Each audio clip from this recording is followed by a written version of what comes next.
Welcome to episode 15 of .NET Concept of the Week, where I explain a concept related to .NET programming every week in a short video. This time I'm going to show you how you can host a .NET Core application on AWS.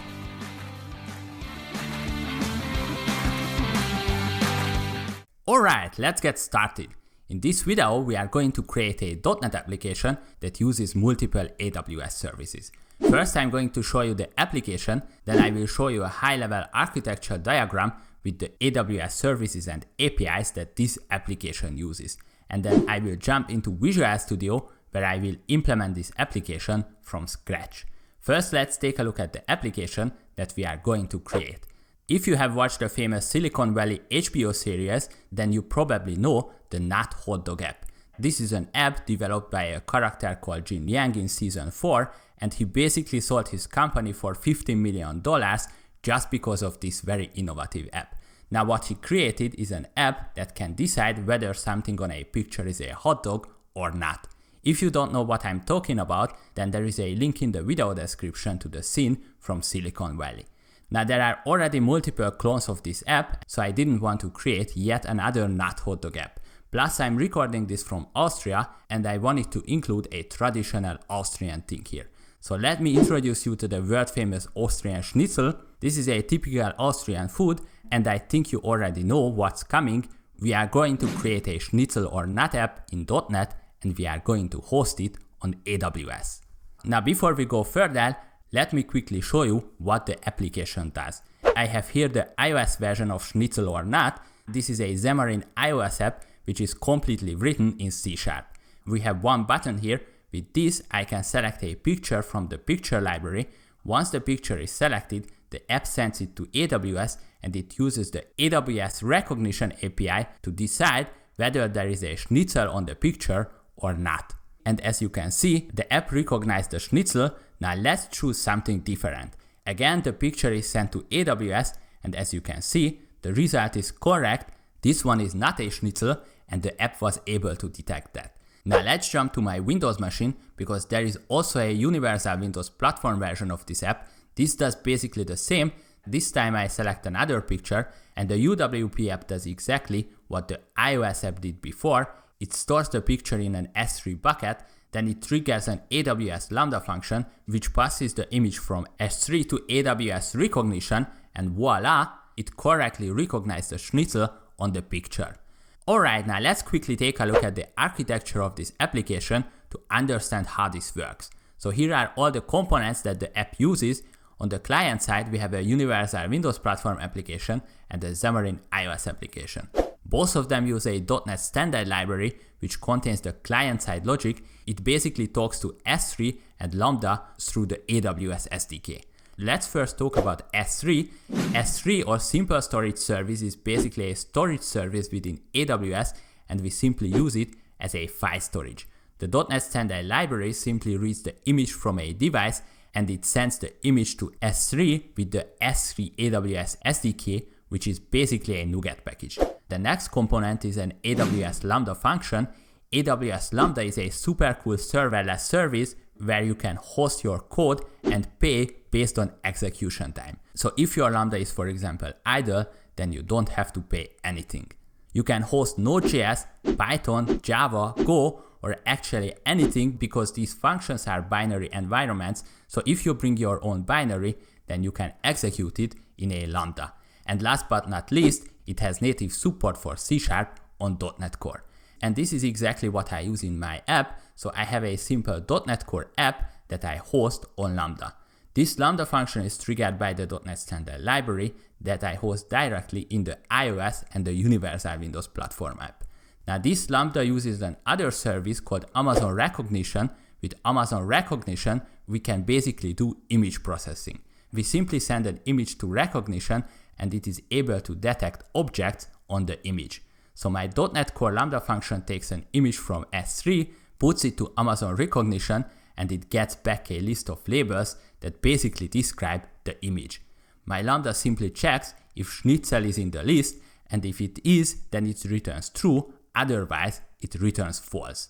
Alright, so this is the overall architecture. Now let's create this application from scratch. I already prepared this folder here. Of course, as always, you will find the final source code on GitHub, and the GitHub link is in the video description. So first of all, there is an AWS toolkit for Visual Studio, which I already installed. This toolkit gives us AWS-specific project templates and an AWS Explorer, which enables us to manage AWS services directly from Visual Studio. Like I said, I already installed this, and if you want to follow along, then you should also install it. Additionally, of course, you need an AWS account, which you can create on aws.amazon.com, and I don't go into details here since this website does a really good job on explaining how you can get an AWS account.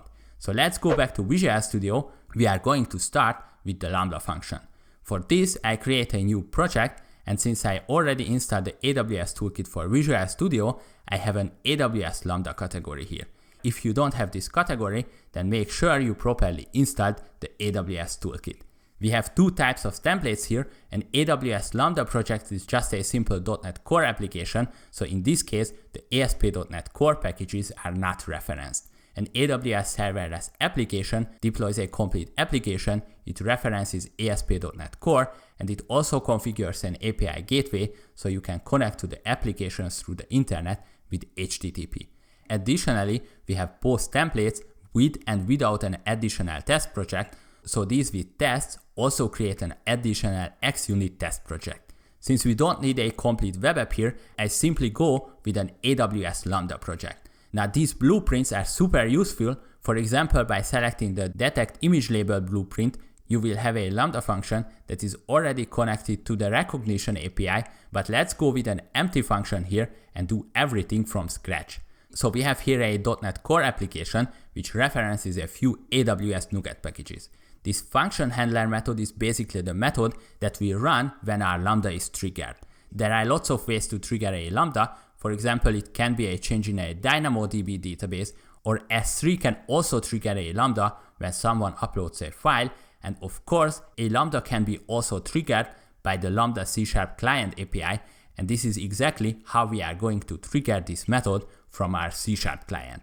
Now before we implement our schnitzel recognition, let me show you how you can deploy an AWS Lambda directly from Visual Studio. I simply right-click this project and I select Publish to AWS Lambda. Now one thing is the region here. At this point, Amazon Rekognition isn't available in every region. Here is a list about the regions that currently offer Rekognition. This of course can change, and probably there will be more regions that offer Rekognition in the future, but the point is, make sure you select a region that offers this service, otherwise the Lambda with the Amazon Rekognition call will throw an exception. We go with Ireland in this demo. Additionally, you also have to select a role for this Lambda. I already prepared one. Let's now simply select this, and I will come back to this topic in a minute. And that's it. I hit upload and our Lambda will be deployed to AWS.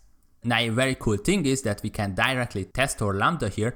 I simply put this string into it and I hit invoke, and with this our Lambda is triggered. As you can see, the code from Lambda really works since we get back the string with upper cases. Alright, so with this our Lambda is prepared. Let's now create an S3 bucket. We can also do this directly from Visual Studio with the AWS Explorer.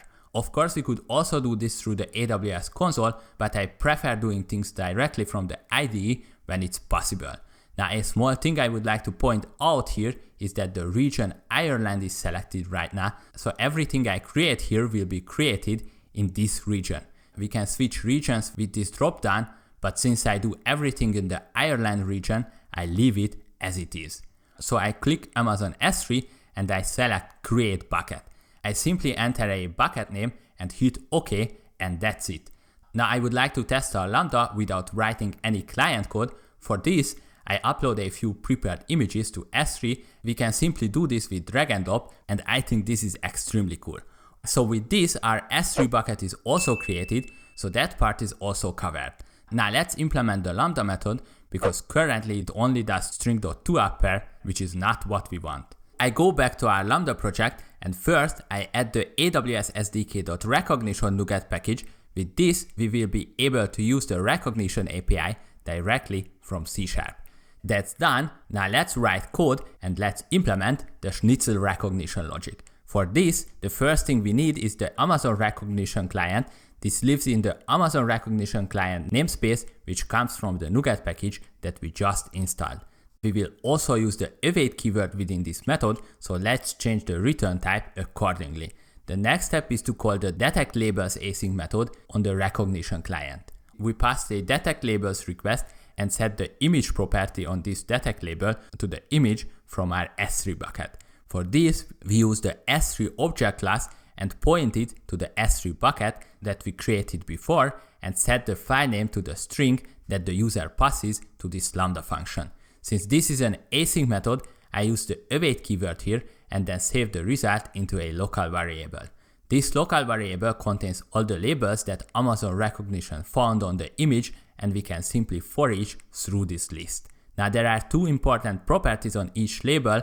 The name itself is the name of the object that the Rekognition recognized on the image, and the confidence property tells us how sure it is that it identified the correct object. I go here with things with more than 50 confidence. Now the bad news is that Amazon Rekognition doesn't know the word schnitzel, so we have to look for other names. I experimented with this a little bit, and actually fried chicken and nuggets are the words that it uses. So if the name is one of those, we return true from this method, and if those aren't in the list, we simply return false. And basically that's it, our schnitzel recognition is done. Of course I know that this solution here is not perfect, but let's go with this for now. To keep this short, I don't do any error handling here, but of course you should think about things like what if this file doesn't exist and about some other similar things. Alright, so let's test it. I go back to the AWS Explorer and I select our Lambda.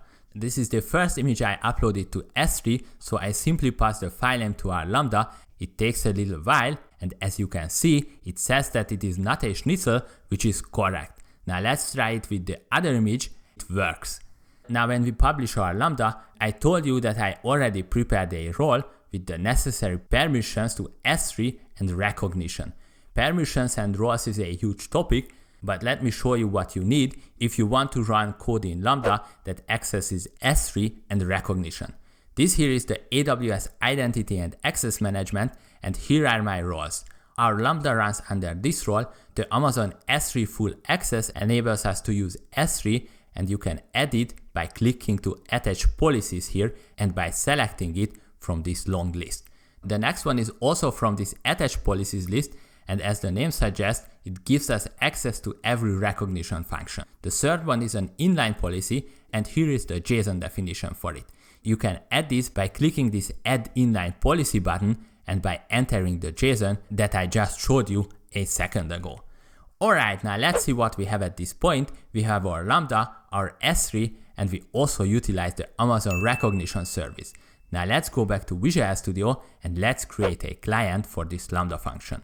Of course, we could also simply make the Lambda public with the API gateway and call it through HTTP, but since we upload images here, I think it's much better to use the AWS APIs on the client side. So I simply create a .NET Standard project here, and this library will basically contain the client-side logic that triggers our AWS Lambda. As the first step, I add two NuGet packages here.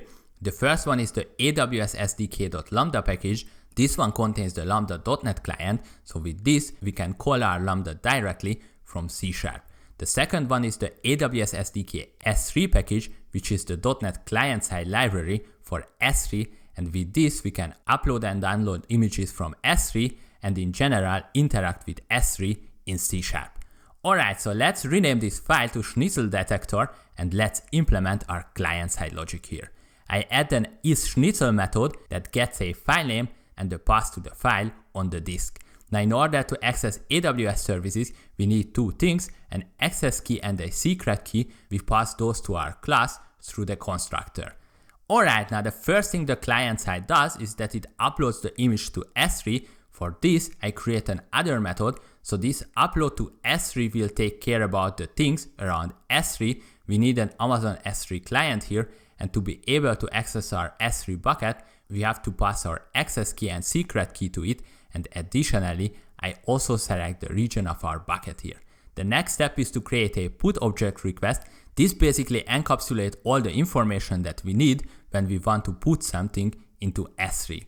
With this bucket name, we point it to the right S3 bucket. This key property will be the key of this object in S3, and the file path property is the path of the file on the disk that we want to upload. The last step is to execute this operation, and we do this by calling the put object async on our Amazon S3 client instance. Of course, we should do some error handling here, but to save time, let's leave it as it is. So with this method, we put our file into S3. The next step is to trigger our Lambda with this S3 key, which internally passes the image to Amazon Rekognition. For this, I create an Amazon Lambda client, and similarly to the S3 client, I pass our credentials and the region of our Lambda to it. And then we create an invoke request. This object will describe what Lambda function we want to call and all the information that we want to pass to this Lambda. First of all, this is going to be a request response invocation. So we have a synchronous invocation here, and then I set the function name to the name of our Lambda. Then I set the payload, which is the key of the file we just uploaded to S3. Remember, the file name is basically the only input that our Lambda receives. And the next step is to call the invoke async on our Lambda client with our invoke request instance. Now the result from the Lambda function is stored in the payload property of the result of this method call. With the encoding class, we can simply convert it to a string, and then with bool.tryparse, I parse this string to a boolean. Of course, again, to save time, we don't do too much error handling here, and we also don't remove the file. These are all things that you should take care of in production code, but we skip those here to save time. So basically that's it. In this method, we upload the image to S3, then here we trigger our Lambda with the S3 key that points to the new file, and within the Lambda, we call the Amazon Rekognition to return all the labels from the image, and if it matches one of these two, then we return true, otherwise we return false, and here in the client-side method, we simply pass this result back to a boolean, which we return from this method to the user code. Alright, so let's take a look at the architecture diagram and let's see what we achieved until this point. So we have everything in AWS that we need, and we also have a client-side library. Now let's create a universal Windows platform application that uses our .NET Standard library. This of course could be a .NET Full Framework application, an ASP.NET Core Web application, or a Xamarin application, and in fact if you look at the repository on GitHub, you will also find a Xamarin iOS project there. So in main.page.xaml, I define 3 rows within the main grid. The first one will contain a text block which will show the result of the schnitzel detection on the UI. Additionally, I also add a progress ring here. The second row contains the image itself, and the third row will contain a button that will open the image. Since we want to open an image here from a universal Windows platform app, I enable the necessary capabilities here in the epics manifest file. Without this, the UWP app wouldn't have permissions to open the file. Now let's implement the event handler for the button. This is the point where we want to call our .NET Standard library, which talks to S3 and Lambda. So let's add a reference to our library. So now we can create a schnitzel detector instance, and with this, I pass the AWS access key to this instance. Remember, we need those to access AWS.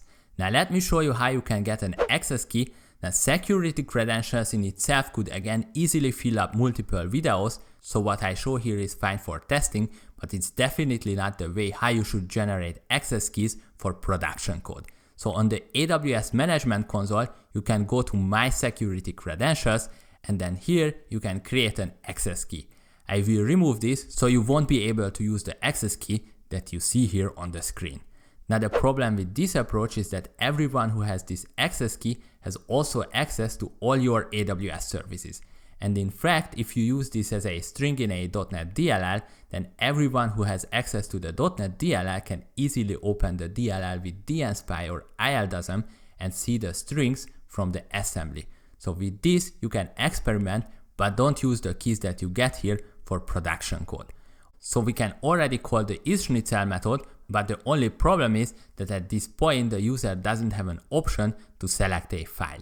For this, we can use the file open picker type. Now to save time, let me paste a few lines here. So we create a file open picker, which we set up to show the picture library and every file from this folder as a thumbnail. This pick single file async line shows the file picker UI, and the file variable will point to the selected file.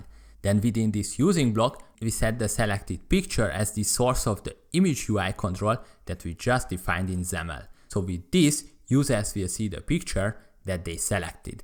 And now comes the fun part. We can call the isSchnitzel method with the selected file name and path. Additionally, I start a progress string before we start the call and hide it once the call to AWS is finished. And if the result is true, then we set the text box to it's a schnitzel, otherwise we set it to nope, it's not a schnitzel.